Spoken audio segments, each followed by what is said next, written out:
Alors bonjour à toutes et à tous, aujourd'hui je reçois Ginny qui m'a proposé de m'interviewer sur différents sujets, variés, diversifiés, très spirituels aussi. On va plus rentrer dans le fond des choses que surfer sur la forme comme la plupart des interviews que j'ai fait. J'ai été assez surpris par sa démarche parce que je la trouvais très spirituelle. Et du coup, on est tous des êtres spirituels, plus ou moins pour certains, je vous l'accorde. Mais là, en l'occurrence, j'étais un peu intrigué par sa proposition et je me suis dit, allez, on y va. Donc, c'est une personne qui a suivi et qui est dans l'académie aussi, qui m'a suivi sur YouTube. Ginny, est-ce que t'es avec moi? Oui, t'es toujours avec moi. Ouais, je suis avec toi, c'est tout bon. Ok, bon, elle est opérationnelle, je le suis aussi. Donc, écoutez, elle va s'occuper du montage et je mettrai tout ça sur ma chaîne juste après. Elle est dans la description, allez sur sa chaîne et donnez-lui des encouragements pour les gens qui l'apprécient aussi parce que franchement cette personne a l'air juste géniale. Et j'ai hâte de la découvrir à travers ce petit interview entre guillemets. Donc on y va, on est parti. T'es partante? Mais oui, je suis partante. Allez, elle est opérationnelle et c'est ça que j'aime. C'est parti, on y va. Alors écoute, justement j'ai plein de questions à te poser, donc Oui. j'aimerais déjà pour commencer, juste pour les gens qui verront cette vidéo aussi sur ma chaîne à moi, j'aimerais juste que tu te présentes assez brièvement en fait, juste que tu me dises en gros qui t'es. Ok. Qui je suis? Je suis quelqu'un d'ordinaire qui à la base était incompris en fait dans le système dans lequel je vivais, dans le sens où j'avais totalement l'impression d'être hors cadre. Totalement l'impression d'être totalement différent de la majorité des gens. J'avais ce ressenti depuis tout petit. Et du coup, qui je suis, c'est compliqué de te l'expliquer parce que j'aime pas me déterminer à partir d'un métier, ça c'est hors de question, mais j'aime de me déterminer à partir de mon être. Tu vois, la différence est très énorme. Donc, c'est-à-dire qui je suis quelqu'un qui crée, je suis artiste, je suis entrepreneur et je fais des choses et je mets des choses en place et je le fais avec le cœur et souvent avec beaucoup de courage parce que c'est pas simple dans la vie dans le sens où être courageux aussi, c'est affronter certains problèmes. Je pense qu'on abordera aussi certains sujets peut-être dans cette vidéo. Et donc, je fais en sorte justement de m'éclater et de vivre ce que j'ai envie de vivre au moment où j'ai envie de le vivre, tu vois. C'est un peu ça l'idée. Et j'ai tout de suite envie de rebondir sur ce que tu viens de dire. Qu'est-ce qui s'est déclenché chez toi en fait quand tu étais jeune? Qu'est-ce que tu sentais? C'était quoi cette différence que tu sentais par rapport aux autres? La plus grosse différence que j'ai ressentie par rapport aux autres, c'était le regard qui était posé sur moi. Dans le sens où on me faisait comprendre que j'étais différent des autres. Pourquoi? Parce que, comme beaucoup d'entre nous, je sais qu'il y a beaucoup de cerveaux créatifs aussi dans cet esprit-là, dans le sens où on est beaucoup rêveurs, on est un peu tête en l'air parfois, on est un peu sur notre planète. Et j'avais façonné une telle planète qui était tellement confortable pour moi, si tu veux, que c'était une espèce de bulle protectrice qui m'enrobait. Et j'avais pas envie de rentrer dans ce monde parce que je savais que j'étais pas adapté tout de suite, tu vois, sur le plan émotionnel, sur le plan de l'énergie que je sentais. Et du coup, quand t'en arrives à ce point-là, tu te protèges. Tu te dis non, je veux pas. Et les gens sentent que tu te protèges, les gens sentent sa différence, et les gens te le font bien sentir aussi à leur tour. Et là, c'est pas évident parce que tu te dis, bon, allez hop, je vais mettre un pied en avant, un deuxième, un troisième, et c'est là où la complication commence parce que justement, cette personne doit s'adapter, comme beaucoup d'entre nous, on essaie de s'adapter à quelque chose qui ne nous correspond pas, mais on fait avec parce qu'on sait qu'il faut rentrer dans certains codes. Tu vois, c'est ça. Je pense que c'est vraiment le dilemme et le plus difficile pour les gens dans la vie en général, c'est comment faire pour s'adapter quand on se sent inadapté. À mon avis, hein. Tu vois, Ok. c'est vraiment, en tout cas, c'est vraiment Non, le mais je comprends ce que ressenti tu que j'ai dis. eu. Ce que je voulais te dire en fait, c'est que j'aimerais savoir en fait pour quelles raisons sur Entraide des youtubeurs, donc c'est ce que tu as mis en place en fait pour aider les gens au travers de différentes l'académie des créateurs pour pouvoir aider les gens en fait qui sont sur YouTube et d'autres gens en fait qui créent des choses qui sont auto-entrepreneurs ou autres. Pour quelles raisons est-ce que tu as mis autant de spiritualité là-dedans? Est-ce que tu peux nous expliquer ton concept en gros? De quelle manière est-ce que tu as envie d'aider les autres? Pourquoi tu as tant ce besoin de vouloir aller vers les autres justement? Voilà. Comment ça s'est passé tout ça et qu'est-ce que tu fais? Pour moi, c'est... Déjà, en fait, je vais rectifier le mot besoin parce que, si tu veux, ça pourrait sembler être un besoin, mais c'est pas un besoin, c'est une nécessité. Je crois qu'aller vers les autres, en fait, c'est juste des prédispositions naturelles que l'être humain a oubliées petit à petit, justement parce qu'il s'est renfermé dans ce cercle triangulaire qui est très capitaliste. Donc forcément, petit à petit, quand tu t'habitues à une idée et que cette idée est ancrée X jours, X années et X siècles pour certains, et au bout d'un moment, si tu veux, ça devient une habitude. Donc quand ton habitude est ancrée inconsciemment, tu ne peux plus en fait pratiquer le collectif. C'est-à-dire que tu n'as pas l'impression que vivre en collectivité c'est normal. Donc ça c'est le premier problème qui m'embête. Et justement je crois que ce qui m'a permis de revenir un petit peu à moi-même, c'est de comprendre que la base en fait de la réussite, c'est les gens qui gravitent autour de toi. Tu vois ? Quand tu pars du principe que si tu as une bonne équipe et que si l'équipe en fait qui est autour de toi t'aime et aime tes valeurs, tu arrives à les transmettre et là tu arrives à toucher le cœur des gens. Contrairement à ce qu'on nous fait penser justement, et qui revient à ta question, dans un système très capitaliste, parfois trop matérialiste, on nous dit apprends à vendre, apprends à manipuler, à être persuasif, apprends à essayer de faire telle ou telle technique, et je sais je suis passé par là. Donc je sais je suis passé par les deux côtés de la pièce, tu vois, le côté où justement j'ai cru qu'il fallait faire comme ça, et le côté justement maintenant où je vois qu'il fallait plus le faire. Tu vois la différence? Donc évidemment, comme tout le monde, je me suis fait un peu enrober dans cette spirale, et du coup, ben, j'ai vite compris par la suite, en tout cas vite, ça a mis quand même une dizaine d'années, hein. Faut pas non plus se leurrer, ça fait 15 ans que je suis entrepreneur. Oui. J'ai compris à force de prendre des claques dans la tête qu'au bout d'un moment, il fallait un petit peu changer de méthode. Et si tu veux, la méthode qui était la plus appropriée à mon sens, c'est justement le ressenti, c'est-à-dire le cœur, c'est-à-dire l'humanité que tu arrives à transmettre. Et non pas les valeurs justement liées à l'argent, comme on pourrait le penser pour la plupart des entrepreneurs qui débutent, qui avancent, parce que c'est l'argent qui fait aussi que ben, finalement tu peux avoir une tranquillité d'esprit à la fin du mois. L'un ne va pas sans l'autre, tu peux avoir la tranquillité d'esprit, mais avoir une méthode beaucoup plus humaniste dans ta démarche commerciale par exemple, tu vois. Tout à fait, mais quelque part ça fait un peu peur aussi d'avoir de la déontologie, parce que les gens ils se disent bah, c'est une prise de risque, mais en fait non, ils se trompent, mais c'est assez délicat. Et oui, parce que c'est une... Mais en fait la déontologie justement c'est une prise de risque face au masque social, parce qu'on nous apprend à mettre des masques dans un métier, mais en fait l'humain c'est plus qu'un masque, c'est des centaines de masques, c'est une polyvalence de personnalité phénoménale. Ça s'arrête pas juste, tu vois, à un truc, à un critère où on se dit toi t'es comme ça, t'es médecin, t'es chirurgien. Et d'ailleurs, si tu regardes un truc qui est flagrant dans notre système, c'est que quand t'as un médecin et que tu t'adresses à un médecin, il va utiliser un langage chirurgical que tu vas pas comprendre et lui-même va se mettre dans la peau de ce personnage parce que depuis X années, il a été enrobé là-dedans. Et au bout d'un moment, même en réunion de famille, et moi je sais de quoi je parle, hein, parce qu'il y a des médecins de ma famille, même en réunion de famille par exemple, bah, il va se comporter comme un médecin très formaté. De plein de monde qui sont dans plein de métiers, tu vois, et c'est ça qui est dramatique, c'est nous faire croire que tu es un métier au lieu d'être un être humain. Et un être humain, c'est juste, le métier est juste une des facettes d'un être humain. Et heureusement pour nous d'ailleurs, mais on s'écarte souvent de ça, et c'est tellement important de revenir aux fondamentaux en se disant mais merde, moi je suis quelqu'un avec une telle diversité que tu vas pas me mettre dans une case, c'est pas possible. C'est impossible. Et ce serait très réducteur pour l'être humain d'ailleurs d'être dans une petite case très casanière justement, en se disant mais c'est quand que je sors d'ici, je suis dans cette boîte, je fais quoi? Et après on se demande pourquoi il y a autant de dépression et de gens qui partent en burn-out. Moi franchement je me pose plus la question, maintenant je l'ai largement compris, parce qu'on n'est pas fait pour vivre dans une case. On est fait pour être dans une diversité humaine, visiter, projeter, voyager, être dans l'univers, être partout et nulle part à la fois. Ça, c'est être un être humain. C'est quelqu'un qui est branché à l'énergie, tu vois, qui est dans la mouvance de l'instant présent. Mais justement, j'aimerais bien savoir, je crois savoir de toute façon ce que tu vas me répondre. Mais, t'anticipes, fais attention, t'anticipes, c'est pas sûr. Oui, j'anticipe, mais j'ai raison d'anticiper parce que je sais. Vas-y, je t'en prie.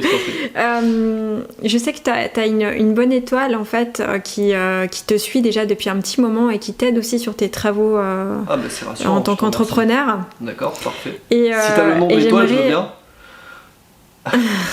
Tu l'as pas? Oui, j'ai son nom, mais je vais pas le dire là. Ok, là divulgue pas. Ouais.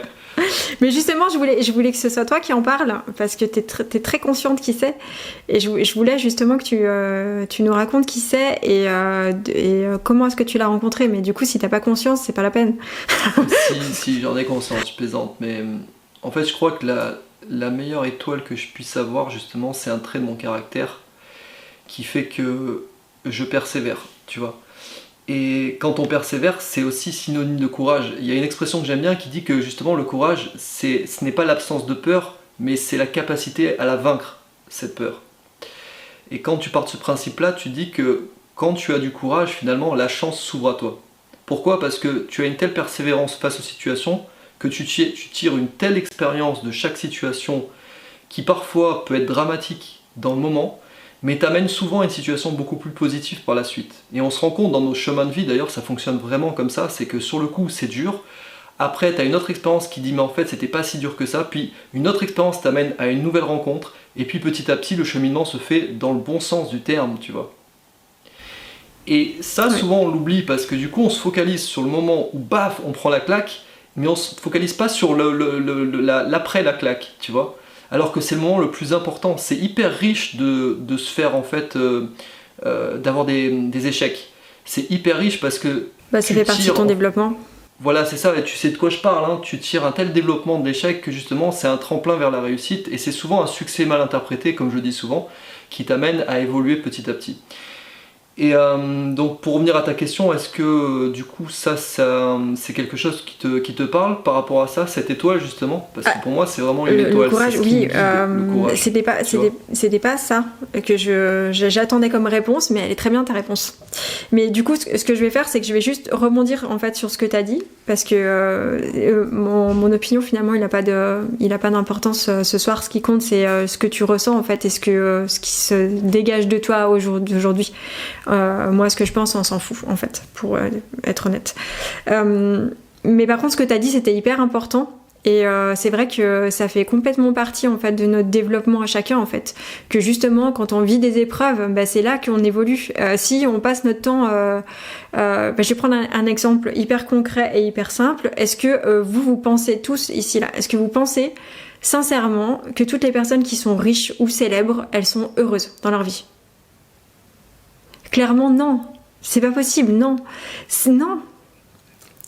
C'est juste que qu'est-ce qui fait que nous sommes heureux dans notre vie? C'est parce qu'on en a pris la décision. On a choisi en fait d'être heureux et d'être bien dans notre corps, et on choisit en fait de bien vivre les choses qui nous arrivent. Si on prend les choses à l'envers, plus on mentalise en fait des choses négatives, plus on va se dire que qu'on est des merdes, qu'on n'arrivera jamais à aller au bout de nos rêves, qu'on fera jamais rien de bien de notre vie, etc., qu'on n'a pas fait ceci, qu'on n'a pas fait cela, et du coup on n'est pas dans l'évolution. Si tout est parfait autour de nous, on peut pas évoluer, on est content de ce qu'on a et on reste dans notre petit endroit bien cosy. Alors que quand on vit justement des choses extrêmement négatives, extrêmement fortes, qui font qu'on est complètement déstabilisé, c'est là qu'on est poussé à aller de l'avant.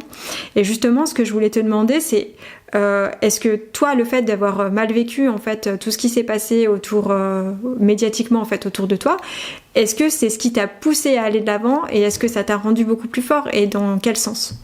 Ça m'a rendu plus fort, mais je l'étais déjà avant, sans vraiment aucune prétention. C'est-à-dire que j'étais déjà en fait formé pour absorber ce genre de critiques. J'étais déjà formé pour affronter des millions de personnes qui me tapaient dans la gueule et qui allaient me dire on va te descendre, tu vois. Et c'est arrivé plein de fois. J'étais déjà formé à me faire défoncer dans tous les sens, et je l'accepte, tu vois. Et c'est pour ça qu'aujourd'hui je suis encore debout, tu vois. Je suis un homme debout et fier de moi, parce que justement j'ai surmonté une épreuve qui m'a amené à une autre épreuve. Et tout à l'heure je t'en parlais, tu vois. On part d'une épreuve très difficile, puis après tu te fais connaître différemment, puis après tu passes par exemple sur TF1 parce que eux te font confiance, et tu vois, il y a le cheminement qui se fait petit à petit. Donc la critique pour moi c'est une forme de paralysie, dans le sens où la personne qui est en face de toi, j'en perds mon oreillette, tu vois, quand je parle de critique, la personne qui est en face de toi, elle a un besoin, c'est le sentiment d'exister face à toi. Et c'est ça la vérité, c'est que souvent les gens qui me critiquent, et étonnamment, ils reviennent souvent sur ma chaîne, tu sais. Et souvent je leur dis, mais pourquoi tu viens 2, 3, 10 fois sur ma chaîne? Une fois suffirait? Tu pourrais me critiquer une fois, ça suffirait?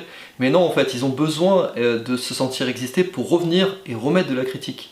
Et si tu veux, c'est très intéressant parce que d'une part, ils peuvent s'exprimer et ils ont le sentiment d'exister, donc du coup, quelque part, je suis un peu pour eux un miroir d'existence, donc quelque part, ils pourraient me remercier aussi au lieu de me critiquer, tu vois, tout le temps. C'est cool.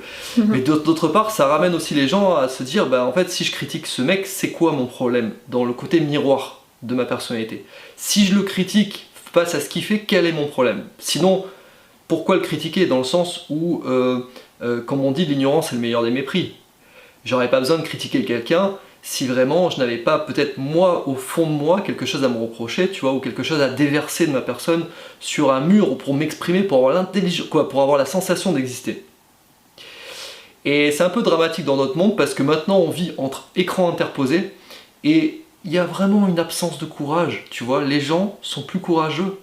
C'est des gens qui sont tellement virtualisés que la moindre démarche de courage qu'on va leur demander par exemple dans la rue face à une situation violente, face à une agression, en fait ils vont être très bons derrière leur souris, l'ordinateur, mais face à une situation concrète, il n'y a plus personne. Et moi, ça m'attriste parce que je me dis, qu'est-ce que l'homme en lui-même maintenant ? Est-ce un objet virtuel ou est-ce quelqu'un justement avec cette humanité et ce courage qui va affronter les choses, qui va aider les autres ? Et on en est là maintenant.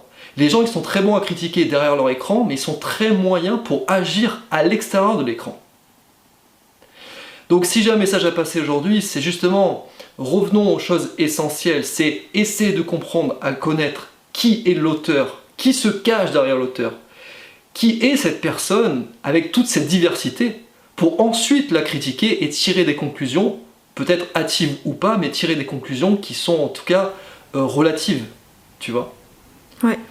Et le problème, c'est que les gens n'ont même plus l'investigation pour le faire. C'est-à-dire qu'ils vont même plus s'emmerder à faire quoi que ce soit. Ils vont même plus aller chercher à comprendre quoi faire, comment faire, dans quelle situation le faire. Ils vont même pas essayer de comprendre ton histoire comme toi tu le fais.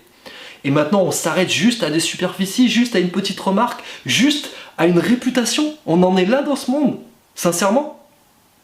Et tu vois, ça m'exaspère. Et c'est pour ça que j'en parle vraiment avec le cœur, parce que le monde serait tellement beau avec des gens qui seraient en totale cohérence entre les uns et les autres, sans forcément avoir des parasitages, lui il est comme ci, il est pas comme ça, et j'ai le sentiment d'exister à travers la critique. Tout ça, on s'en fout complètement. C'est juste que, quelque part, les gens, tu vois, on arrive là, et c'est triste pour eux. Franchement, c'est triste. Donc voilà. Oui, après, t'es conscient que ça change, que justement...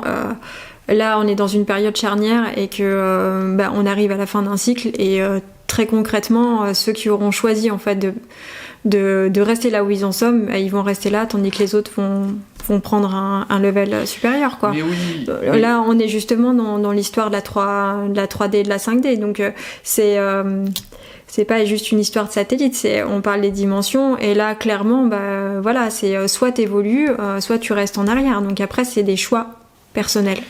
C'est un choix personnel, mais voilà. Mon ambition première serait l'évolution de l'être humain. Je veux dire, c'est vraiment bien sûr, pour moi mais mon on est tous l'entraide, ça sert à ça, oui. Exactement. Et le sujet de cette vidéo aujourd'hui, avec un peu plus de profondeur, c'est ça. C'est voyons au plus profond de notre âme ce qui se passe, au lieu de mentaliser l'information pour la cracher bêtement sur quelqu'un. Ça, c'est quelque chose de tangible, c'est quelque chose d'intelligible. Ce n'est pas quelque chose de superficiel. Et tu vois, la différence, elle est énorme. Parce que justement, quand on part du fond, on ne juge plus la forme. Au contraire, parce que là, il va y avoir un cycle de réflexion. Là, ton mental va pouvoir rentrer en ligne de compte, justement. À l'inverse de critiquer spontanément. Là, tu vas pouvoir dire, je réfléchis aux tenants et aboutissants en essayant de comprendre pourquoi.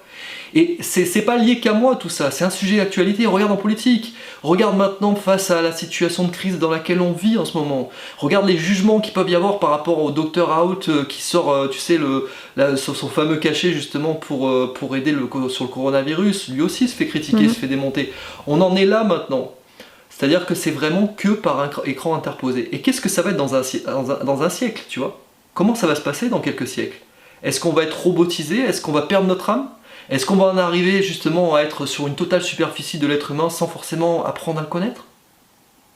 Oui, alors justement, par rapport à ce que tu étais en train de dire, je trouve que c'est important en fait de pouvoir partager le fait que quand on dit en fait des choses très négatives comme ça, quand on se permet en fait de répondre à un commentaire, c'est pas obligé que ce soit sur une vidéo YouTube, ça on s'en fout. C'est juste que quand par exemple vous recevez un message WhatsApp et vous envoyez une réponse, et en fait la personne qui va vous répondre à votre message, elle va le faire d'une manière totalement inattendue et elle va être hyper négative envers vous et vous allez très mal vivre tout ça. Et du coup, après, vous allez vous acharner à vouloir absolument envoyer des messages méchants ou odieux en fait à cette personne. Voilà. fondamentalement, qu'est-ce qui va se passer dans les heures qui vont suivre cette suite de messages? Qu'est-ce qui va se passer pour vous et même dans les jours qui suivent? Vous allez toujours être bloqué en fait dans cette négativité et dans ce truc de merde en fait.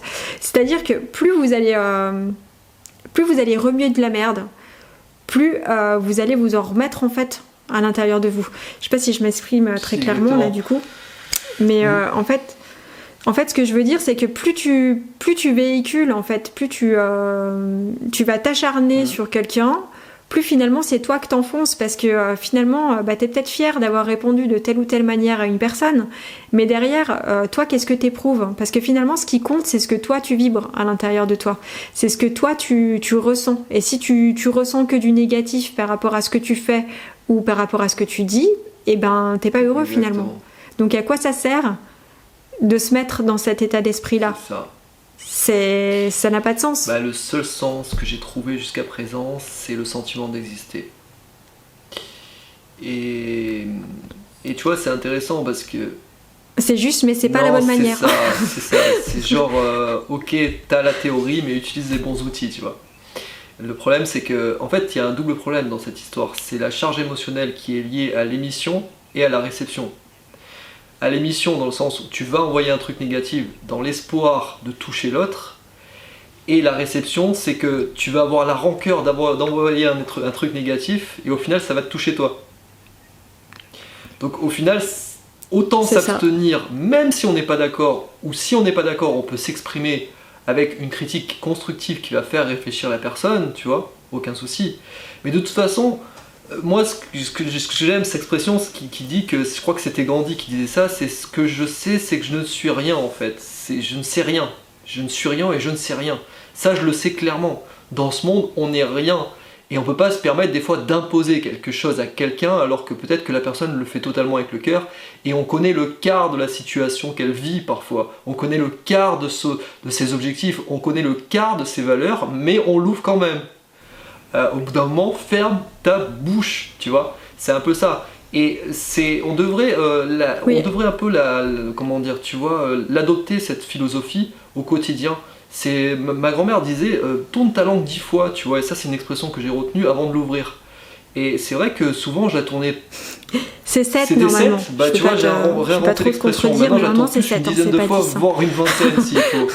Et je t'avoue que depuis que je la tourne un peu plus, je me sens un peu mieux dans mes baskets parce que justement je vais pas cracher sur tous les territoires et sur toutes les gueules à tout va en fait. Je m'abstiens, tu vois, comme un bon petit citoyen, peut-être pas modèle parce que j'ai aussi, tu vois, ma philosophie comme tout le monde, j'ai aussi mon tempérament, mais si j'ai quelque chose à dire à quelqu'un, je vais le voir ou je lui envoie un mail privé ou je fais en sorte de créer une connexion avec cette personne. Au début j'ai fonctionné. Ouais. Après, c'est important aussi. Ah pardon, excuse-moi, je te coupe. Vas-y, je t'en prie. je te laisse finir. C'est moi qui t'ai coupé la parole. Excuse-moi. Je te laisse terminer. T'avais un truc intéressant à dire, mais je voulais juste dire que, tu sais, au début, je fonctionnais un peu comme ça, c'est-à-dire que quand je prenais une critique, je la prenais à cœur pour moi. Tu sais, dans les premières vidéos. Donc quand tu as 2-3 vidéos qui sortent autour de toi par exemple, et je peux comprendre que certains politiciens ce soit parfois dur à gérer parce que là c'est encore une autre ampleur, tu vois, c'est des gens extrêmement connus. Mais déjà à ton petit niveau, quand tu reçois 2-3 vidéos critiques sur toi qui font des centaines de milliers de vues, voire des millions de vues, c'est déjà très dur et ton premier réflexe c'est je vais lui en mettre une dans la gueule. Tu vois, ça c'est évident. Premier réflexe humain, instinct de survie, je vais défoncer la caméra. Et au final, je l'ai fait ça d'ailleurs, si tu regarderas sur des vidéos que j'ai fait avant, et je m'en cache pas, tu vois, j'avais attrapé le mec en lui disant regarde-moi dans les yeux, on se donne une rencontre, on se voit tous les deux tronchon et tu me diras en face ce que t'as à me dire, tu vois. Mais je le pense encore et c'était juste à ce moment-là, c'était juste parce que le mec s'est permis des choses incroyables, tu vois, où il aurait dû justement fermer son clapet depuis bien longtemps et même avant de faire la vidéo. Mais au final, on a cet instinct de survie qui nous pousse des fois à faire un truc dans l'instant, tu vois, sans réfléchir.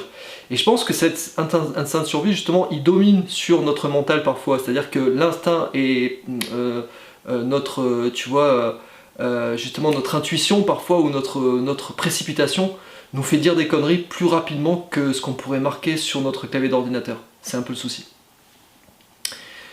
Donc voilà par rapport à cette case critique. Si tu as d'autres choses à dire, parce que tu avais justement un truc intéressant sur moi à dire par rapport à ça. Bah ça va tout à fait avec ce que tu étais en train de dire juste là à l'instant. C'est juste que simplement en fait quand faut bien comprendre qu'on a le droit en fait de dire non et de pas être d'accord. Mais par contre ce qui est dommage, c'est de pas le faire en conscience. C'est-à-dire que ça te véhicule en fait des sentiments qui sont négatifs. On en revient toujours là. C'est que tu peux très bien dire non, stop, je ne suis pas d'accord à quelqu'un, mais en étant bienveillant envers la personne. C'est ce qu'il y a de mieux d'ailleurs. Exactement. C'est ça. On a le droit de ne pas être d'accord et de l'exprimer, ça, il n'y a pas de souci là-dessus. Mais simplement, à partir du moment où ça véhicule quelque chose de très négatif à l'intérieur de nous, il y a quoi de positif, il y a quoi de bien là-dedans finalement, qu'est-ce qu'on va en retirer de positif pour nous-mêmes. Faut être égoïste aussi, il faut penser à soi en fait. C'est quand tu t'énerves avec quelqu'un et que tu prends le temps en fait de dégager en fait du négatif, à toi vraiment qu'est-ce que ça va t'apporter de bien dans ta vie en fait, à part nourrir un mental vicieux, je vois pas quoi. Enfin, ça sert pas notre évolution, ça nous dessert, bien au contraire. C'est vrai. Donc justement, je reviens du coup à ce qu'on disait tout à l'heure, et puis j'aimerais que tu partages avec nous qu'est-ce qui fait en fait que tu arrives à être dans une joie un peu plus perpétuelle maintenant par rapport à avant. Qu'est-ce qui fait que justement t'as changé ta manière de voir les choses et que maintenant tu vibres la joie. Excellent. Ouais, ça c'est très très profond. Très profond, et à la fois ça m'amène justement à ressortir ce qu'il y a de plus profond chez moi. Je crois que si aujourd'hui j'ai le sourire encore, c'est que j'ai dû tellement puiser dans des ressources pour faire face à la situation que j'ai dû en fait justement porter tous mes tubas, si j'ose dire, parce que j'avais souvent la tête sous l'eau, et à chaque fois que j'avais la tête en dehors de l'eau, on la remettait sous l'eau, et en dehors de l'eau, et on la remettait sous l'eau, et justement toutes mes expériences passées en fait ont dû ressurgir et ressortir pour me permettre de rester à la surface. Et ça m'a demandé énormément de ressources, énormément de courage encore une fois, et la mise en application de tout ça en fait s'est fait en l'espace de 2 ans. Et du coup, vu que pour moi je suis ressorti fort de tout ça, malgré mes petits couacs, mes petites erreurs, tu vois, comme tout le monde, hein, j'en ai fait, c'est clair, il n'y a pas photo, je suis humain, j'en fais des conneries. Mais d'un autre côté, cette joie, elle ressort maintenant parce que c'est un peu comme quand la vague, tu vois, elle déferle sur le rebord d'une plage. C'est qu'une fois que la vague est passée, tu vois, le soulagement se fait. Et là tu te dis, bon, c'est bon, je peux prendre mon surf et je repars surfer sur d'autres vagues, tu vois. Quitte cette fois-ci en prendre plein la gueule, mais ça va être difficile d'en prendre plus que ça. Mais je l'imagine possible, hein, tu vois. Tout est possible dans la vie, mais là tu verras que je garderai peut-être encore plus ce sourire. Et ce qui est très intéressant justement, et ce qui peut être collectif à énormément de gens par rapport à cette forte expérience, c'est que, tu sais, quand tu vis ce genre de situation, souvent tu as l'impression... Et tu peux avoir l'impression d'être le dernier des connards, le dernier des enfoirés. Tu peux te remettre en question personnellement, même si à la base tu te sens légitime. Parce que, si tu veux, tu as tellement de personnes qui te disent que tu es plus légitime, que tu commences à penser que tu ne l'es plus en fait, et que tu es à moins que rien. Et ça salit ton âme profondément, tu vois. Et justement, cette ressource qui te fait penser que coûte que coûte, je sais ce que je vaux, je sais qui je suis, et je vais continuer à faire front à ça pour passer la difficulté et passer au-delà de la situation, c'est d'autant plus victorieux, tu vois, parce qu'au final tu dis waouh, mais quand même, toutes ces ressources m'ont permis maintenant de pouvoir continuer à vivre, à avoir la joie, et aujourd'hui t'avoir aujourd'hui sur une interview comme on fait maintenant, tu vois. Est-ce que c'est pas génial? Et c'est collectif à énormément de monde qui eux-mêmes des fois se sentent comme un bouchon, tu sais, avec un poisson au bout, c'est-à-dire que le bouchon il coule sous l'eau et puis il remonte jamais. Mais en fait, tôt ou tard, le bouchon, la bonne nouvelle, c'est qu'il va remonter à la surface. Et on le sait pertinemment dans nos vies parce qu'on l'a expérimenté plein de fois. C'est qu'on coule souvent et on remonte à la surface. Et c'est un peu une forme de loi de gravité, entre guillemets, c'est-à-dire que dans tous les cas, ça reviendra à la normale. C'est un peu pour moi la normalité de l'être humain, tu vois, qui finit toujours par s'en sortir, quoi. Quoi qu'il en soit, t'es dans des difficultés, t'es dans des galères, mais au bout d'un moment, tu vas réussir, tu vas t'en sortir. Et donc ces ressources sont à la fois personnelles mais très collectives à énormément de monde parce que beaucoup de personnes sont dans ce cas de figure où parfois on vit tellement à travers le regard de l'autre qu'au final on s'écoute plus. Et on vit à travers ce que les gens nous disent. Et c'est pour ça que le système va mal et que la société va mal aussi actuellement. Parce que on vit tout à l'extérieur et plus rien à l'intérieur. Alors que notre meilleur guide énergétique, spirituel, notre meilleur guide qui nous donne la joie, l'envie d'avancer, c'est le cœur, tu vois. Il n'y en a pas d'autre. Il n'y a pas de mental, il n'y a rien, il n'y a pas de portefeuille, il n'y a pas de voiture, il n'y a pas de la taille de ton pénis, on s'en fout de tout ça. Ce qui compte, c'est le cœur, tu vois, c'est ça qui te fait avancer. Et maintenant, je l'ai compris aussi, et notamment, on parlait de Josiane tout à l'heure hors caméra, parce que j'ai travaillé aussi avec des personnes qui m'ont bien entouré, parce que ces personnes ont cru en moi, parce que par exemple, Josiane a pu aussi, grâce à son fabuleux travail d'art vibratoire, a pu faire des choses qui m'ont permis de me recentrer aussi, tu vois. Mais tout ça, en fait, je me suis quand même donné la peine de le faire, parce que ça n'a pas été évident, et elle sait de quoi je parle. Et tu vois, c'est important de se dire, bah voilà, malgré les échecs, tôt ou tard, même si actuellement tu as une vie de merde et que tu penses que tout est fini dans ta vie, que c'est galère, que c'est compliqué, que tu n'arriveras jamais à t'en sortir, et la vague, tu la vois très loin, même avec des jumelles, tu la vois pas ta vague. Mais quand tu te dis que tout est possible, tu dis, bon bah ouais, en fait finalement, de toute façon, tôt ou tard, ça passera, et la tempête passera. Et puis c'est bon, Inch'Allah, comme on dit en Tunisie, dans les pays du Maghreb, Inch'Allah, on verra bien, si Dieu le veut, tu vois, on y va. Et pour moi, ça marche comme ça.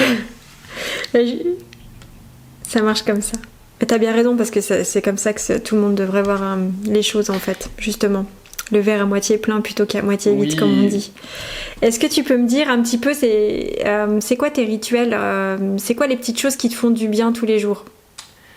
Ce qui me fait du bien, ouais. Est-ce qu'il y a des petits trucs, des choses que tu fais tous les jours et ça te fout la patate, quoi. T'es juste content dire, et... En fait, t'es en vie, quoi. Tu vois, ça me fout la patate. Me dire, waouh, ça c'est une petite chose, t'es juste vivant, quoi. Déjà, t'as des mains, t'as des bras, tu vois. Déjà, ça me fout la patate. Je me dis, waouh. Après, quand je me lève, tu vois, je bois mon petit café, je me dis, waouh, un petit café, génial. C'est un petit truc, mais ça va me mettre la patate de le boire sur ma petite terrasse, tranquille, tu vois. Ça va me donner de l'envie, et puis voilà, ça va me faire partie de ma journée du bon pied. Tu vois, c'est pas justement d'aller voir ce qui se passe dans le garage, si ma Ferrari ou pas est bien garée. J'allais dire ou pas, parce que j'en ai pas, bien sûr, mais tu vois, c'est ça. On sait pas. Hein. C'est ne pas vivre à travers la matière, mais vivre à travers ce que tu es réellement. Et tu sais, moi, je pense beaucoup en ce moment à des personnes qui sont dans ma famille, bon, je vais pas citer de nom ici, mais qui ont de grandes difficultés. Et ça me fait revenir un petit peu vraiment aux bases en se disant, mais en fait, contente-toi de ce que t'as. Le contentement des choses minimum de la vie. La vie t'offre des petites choses. On oublie maintenant que le corps humain, déjà, c'est une machine fantastique. On a 100 milliards de neurones dans le cerveau. Est-ce qu'on s'en sert de toutes ces capacités? Est-ce qu'on s'en sert de l'émotion qu'on va, par exemple, on va toucher un tissu, on va ressentir le tissu? On l'oublie tout ça, tu vois. On n'est plus dans l'écoute de notre corps, mais on est dans l'écoute de l'extérieur, encore une fois, de ce qui se passe à l'extérieur de nous. Et quand on revient aux petites choses du quotidien, on se dit, ben non, en fait, t'as plus besoin d'une belle caisse ou d'un confort matériel qui soit plus gros que celui de ton voisin. En fait, tout ça, on s'en tape. Ce qui compte vraiment, c'est ce que tu ressens au quotidien. Donc pour moi, tu vois, ce qui me met en vie, c'est les petites choses du quotidien en me disant, ben regarde, tu vas bien en fait, t'es en vie, t'as la parole, t'as l'ouïe, t'as l'odorat, t'as tous tes sens qui sont en ébullition, et ben vas-y quoi, avance et profite des petites choses pour te dire que ces petites choses te mettent en joie, tu vois, te mettent vraiment en joie. C'est comme ça que je le vois en fait.